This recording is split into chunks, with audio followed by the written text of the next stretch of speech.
So the day of the King Parade, let's talk about it. So the day of the King Parade, right? I had worked overnight, graveyard shift. I got off at 8 a.m. I plan to drive an hour down to LA so my daughters can enjoy the King Parade. I think it's very important that we support, celebrate this. It's good for our culture. It's good for our community. It's important to recognize and revere our leaders who fought for our freedom, who fought for equality and our right to vote, right? Long story short, my daughters woke up with a cold, so we stayed home and rested, right?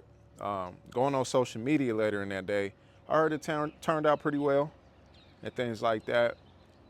Lately, or as of late, I've been focusing or trying to focus on more of the positive rather than the negative, right?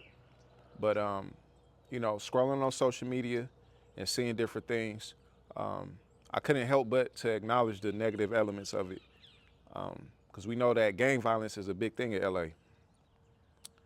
But the emotion that hit me, and because it hit me, had me to make this video is I was feeling sad for the simple fact that we still stuck in the cycle of lostness. We still stuck in this cycle of pain. And me personally, I remember being lost. I remember what it was like to be on the streets without guidance and dealing with unprocessed grief. It's the worst thing in the world, and it's a lonely experience. I know what it feels like to feel hopeless, and it's sad when we reduce ourselves to acting out violently because we have no voice. We feel like nobody cares. We feel like we have no outlet. And honestly, there's not a lot of positive relationships in our lives. And it reminds me so much of the tribalism out in Africa that took place, that still takes place, right? We got Leimert Park versus Baldwin Village. We got the 40s versus BPS in the city of Los Angeles, a super divided city, divided by gangs, divided by violence, divided by hate, divided by you on that side, I'm on this side. It all just honestly shows that our community lacks education, it lacks family, it lacks leadership. It shows we had to fight to survive. And underneath that tough exterior is brokenness. And we all know the media loves drama. It's all just another story for them. They never honestly speak about the needs for role models, the need for therapy. They'll never speak about all the opportunities that actually do surround the community. And, man, the hopelessness fuels that type of violence. The childhood neglect fuels that type of violence. All the lack of support and lack of knowledge of self, it fuels all of that violence. Man, I'm gonna show you something. Look at my hand. Look at my knuckle. I got that from doing the same reckless things that was being done a couple days ago.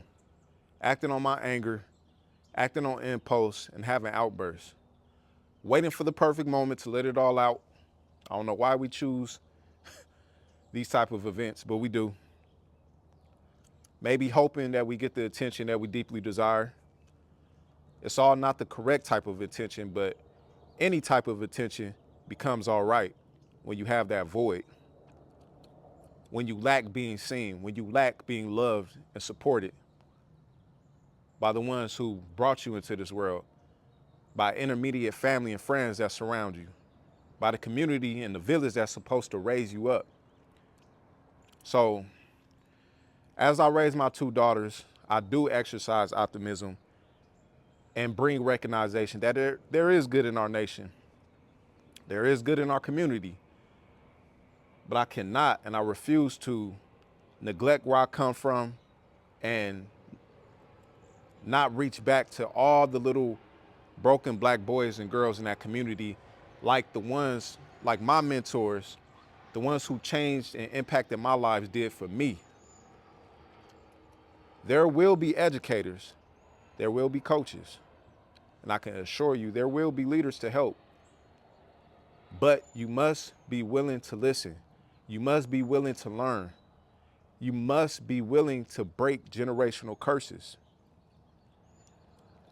You must be willing to follow the correct type of influence in this world of being an influencer.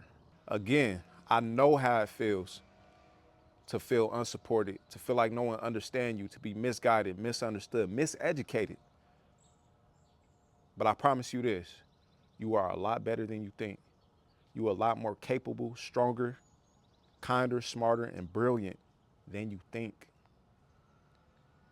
And I know it may not seem like it because of your environment, but remember this, where your attention goes, grows. Where your attention goes, grows.